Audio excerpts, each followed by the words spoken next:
সম্মানিত মুসল্লি, আমাদের সহজ সহযোগিতা লাস্ট চলে এসেছে।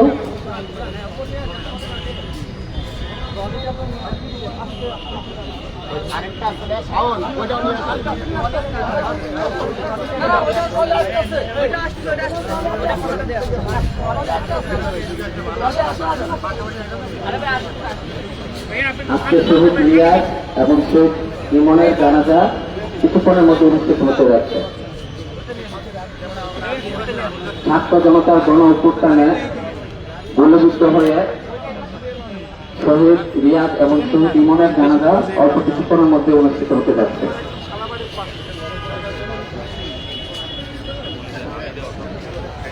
আপনারা কাতারের বাইরে আর কেউ থাকবেন না। সম্মানিত ছাত্র জনতা, আপনারা দয়া করে কাতারের বাইরে আর কেউ থাকবেন না।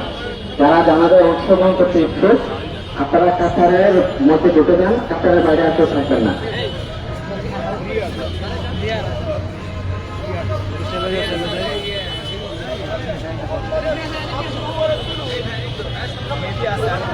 যারা জানাজায় অংশগ্রহণ করবেন সামনে দাঁড়িয়ে আছেন, অনুগ্রহ করে কাতারবন্দি হয়ে যান। আমাদের জানাজা একটু পরেই শুরু হয়ে যাবে। আমাদের দুই শহীদ জানাজার জন্য উপস্থিত হয়েছে। জানাজার জন্য অবশ্যই আপনারা তালিকাবদ্ধভাবে লাইনে দাঁড়াবেন।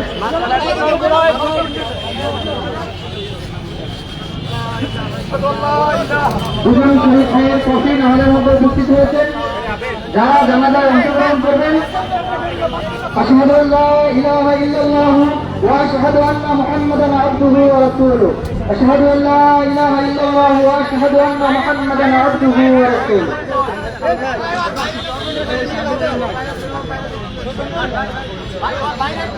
একটু সামনে থেকে সবাই একটু পিছিয়ে যায়, সবাই একটু সহযোগিতা করি।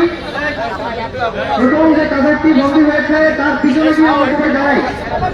কেউ সামনে অনেকগুলো করে বিশৃঙ্খলা করবেন না, একটু কাতার বন্দী হয়ে দাঁড়ায়। মেহরবানি করে কাতার বন্দী হয়ে দাঁড়ায়, সবাই মেহরবানি করে কাতার বন্দী হয়ে দাঁড়ায়। আর সামনে কেউ দাঁড়াবেন না, অনেকগুলো করে কাতার বন্দী হয়ে দাঁড়ায়। সামনে আর কেউ থাকবেন না। আমাদের জানাজা পড়াবেন রাজশাহীর সাবেক সমাজ সেবা সম্পাদক আক্তার হোসেন। আমাদের ইমাম সাহেব পদে আসলে সামনে থাকবেন না, আমাদের ইমাম সাহেব পদে আসলে থাকবেন না। আমাদের জানাজা পড়াচ্ছেন ঢাকা বিশ্ববিদ্যালয়ের ছাত্র সংসদের সাবেক সমাজ সেবা সম্পাদক জনাব আক্তার হোসেন। আমরা সকলে লাইনে দাঁড়িয়ে যাই, আমরা সকলে লাইনে দাঁড়িয়ে যাই।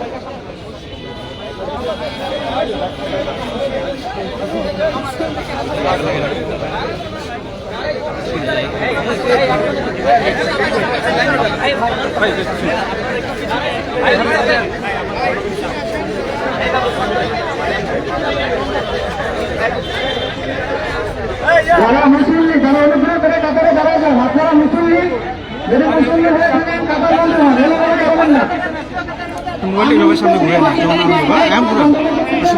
একটু অনুগ্রহ করে কাতারে দাঁড়ান, কাতার সোজা করবেন, কাতার গুলো সোজা করবেন।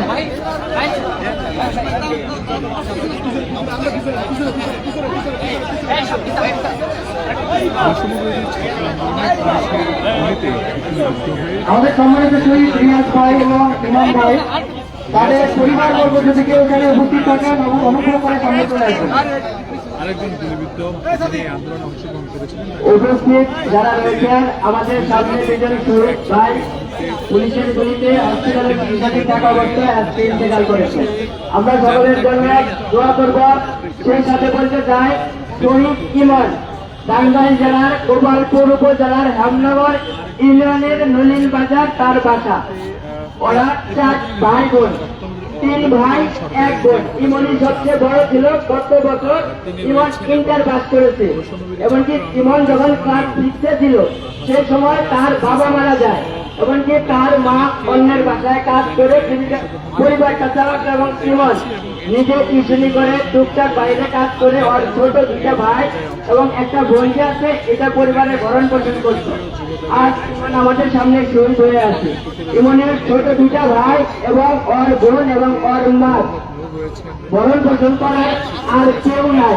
তো এই বিষয়ে যারা আছেন আমি এই জায়গায় সভানেত্রীকে বলতে চাই, রাষ্ট্রপক্ষেরও লোক আছে, অন্তত এই পরিবারের দায়িত্ব যেন রাষ্ট্র নেয় এবং এই পরিমাণের ছোট দুটা ভাই এবং ছোট একটা বোন আছে, এই দুটা ভাই এবং বোনের ভবিষ্যতের চাকরির ব্যবস্থা এবং যে কোনো কর্মসংস্থান এবং বোনের এই দিক পাল্টা যেন রাষ্ট্র নেয়। এই মুহূর্তে আপনাদের জন্য কথা বলবেন ইমনির ছোট দুটা ভাই, তারা একটু কথা বলবেন। আসসালামু আলাইকুম ওয়া রাহমাতুল্লাহ। আমি ইমনের ছোট ভাই, আমার ভাই দুনিয়াতে থাকা অবস্থায় খুবই কষ্ট করছে এবং কি এই দেশের জন্য খুবই চেষ্টা করছেন, দেশকে স্বাধীন করেছেন, তার জন্য তার মৃত্যু কামনায় যে আজকে লাস্টে দাঁড়িয়ে আছে এখানে। সে দেশের জন্য খুব পাগল ছিলেন, সে দেশের জন্য আজকে শহীদ হয়েছে। আপনারা সকলে তার জন্য দোয়া করবেন, আল্লাহ তাআলা জানি তাকে দোষী করে। আমি বলে আমার কথা শেষ করছি। আসসালাম। আমাদের ইমনের ভাই আছেন, উনি এই ভাই এই আমাদের মধ্যে রিয়াজের ভাই আছেন, রিয়াজের ভাই তো কথা বলবেন। আসসালামু আলাইকুম। আমার ভাই রিয়াজ একজন সাধারণ শিক্ষার্থী ছিল, তো ও সবসময় চাইতো যে দেশের জন্য কিছু একটা করা যায় কি।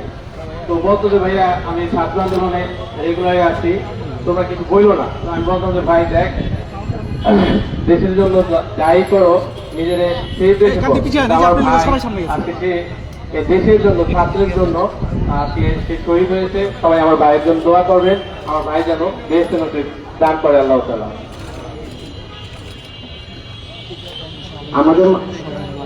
আমাদের মাঝে আন্দোলনের সমন্বয় থাকবেন, কিছু কথা বলবেন। আসলে আমাদের যে ভাই আমরা হারিয়েছি, শহীদ হয়েছেন, ভাইকে ভাই ফিরিয়ে দেওয়ার সামর্থ্য আমাদের আসলে নেই, কিংবা কোনো একজন মাতা পিতাকে আসলে সন্তান ফিরিয়ে দেওয়ার সামর্থ্য এই পৃথিবীতে আমাদের কারো নেই। সেই জায়গা থেকে শুধু সৃষ্টিকর্তার কাছে একটি চাওয়া যে সৃষ্টিকর্তা যেন তাকে পরকালে সবচেয়ে ভালো রাখেন। এবং আরেকটি আমরা শুধু কথা বলতে চাই আমার এই দুই ভাইয়ের পরিবারকে, যে আপনারা আপনাদের ভাই হারিয়েছেন, সন্তান হারিয়েছেন, তাদের জায়গা নেওয়ার সামর্থ্য আসলে আমাদের নেই, কিন্তু আমরা আমাদের জায়গা থেকে সর্বোচ্চ চেষ্টা করব যে ভাই হয়ে সন্তান হয়ে আপনাদের পাশে থাকতে।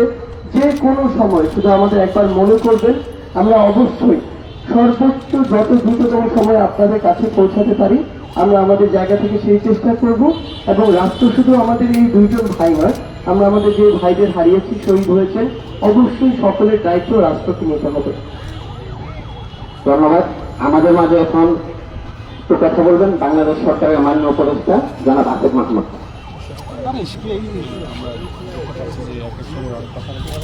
অনেক শহীদ, অনেক রক্ত এবং অনেক পরিবারের কান্নার মধ্য দিয়ে একটি নতুন বাংলাদেশ প্রতিষ্ঠিত হচ্ছে।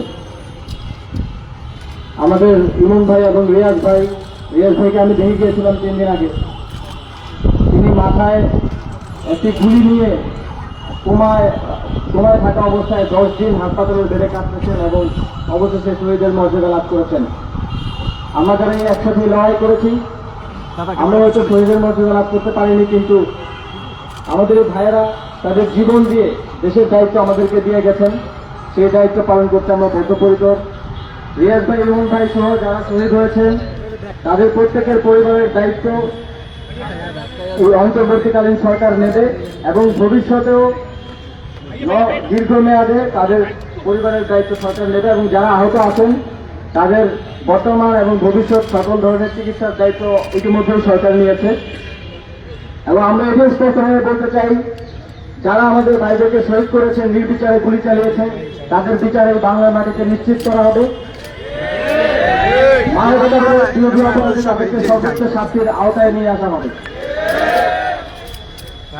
আমরা আজকের এই দিনে আমাদের শহীদ ইমন ভাই এবং রিয়াজ ভাইয়ের আত্মার মাগফিরাত কামনা করছি এবং এই পৃথিবীতে তারা যে সাহস দেখিয়েছেন এবং মানুষের জন্য জীবন দিয়েছেন, পরকালেও যেন তারা শান্তিতে থাকতে পারেন সেই কামনা করছি। ধন্যবাদ সকলকে। ধন্যবাদ। সকল লাইনে দাঁড়াইলাম। এখন আমি আমাদের জানাজা পড়াবেন ডাক্তার সাহেব সমাজ সেবা। সবাই পিছে চলে আসেন। এই সাংবাদিক ভাইরা পিছে চলে আসেন, এই সাংবাদিক ভাইরা লাইনে আসেন, কাতার সোজা করে দাঁড়ান, প্রথম কাতারের সামনে সাংবাদিক ভাই চলে আসেন পিছে। যারা শহীদ মিনারের বেদিতে উঠে গেছেন তারা পেছনের কাতারের দিকে চলে গেলে ভালো হয়। তারা তুলে সরে দিচ্ছে। পর্যাপ্ত জায়গা নিয়ে আপনারা কাতারে দাঁড়িয়ে আমরা 4 তারিখের সহিত আমরা জানাজার নামাজ আদায় করব।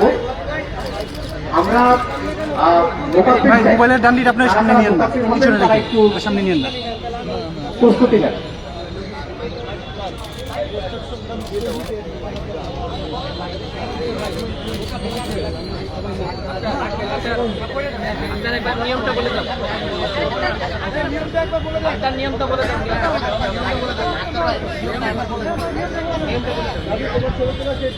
আমরা 4 তারিখের সাথে জানাজার নামাজ আদায় করব।